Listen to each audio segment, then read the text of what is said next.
بسم اللہ الرحمن الرحیم۔ السلام علیکم ناظرین۔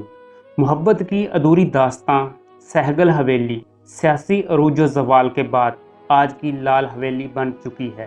راولپنڈی کی لال حویلی سے 100 سال پرانی محبت کی پراسرار اور ادھوری کہانی جڑی ہے۔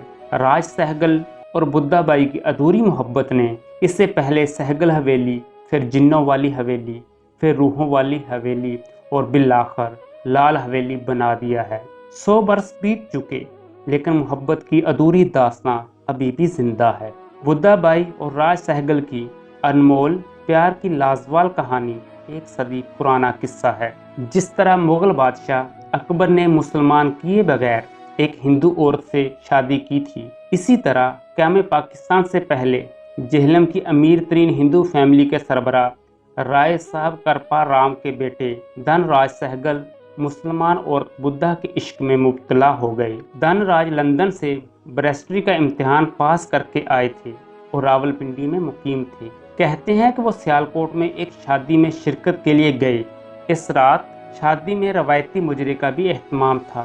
اس مجرے میں ایک نوخیز لڑکی بدھا ساری رات دھن راج کے سامنے ناچتی رہی اور اسی رات دھن راج اسے دل دے بیٹھے۔ دھن راج اس وقت خود شادی شدہ اور 3 بچوں کے باپ تھے۔ پھر بدھا بائی کو کسی طرح سیالکوٹ سے راولپنڈی لانے میں کامیاب ہو گئے۔ جس طرح شاہ جہاں نے ممتاز محل بنوایا تھا، ٹھیک اسی طرح دھن راج نے بدھا کے لیے یہ عمارت تعمیر کروائی جو اس وقت سہگل حویلی کے نام سے منسوب تھی۔ بدھا نے سہگل حویلی میں شفٹ ہونے کے بعد مجرا کرنا چھوڑ دیا اور مذہبی گھریلو عورت کی زندگی شروع کر دی۔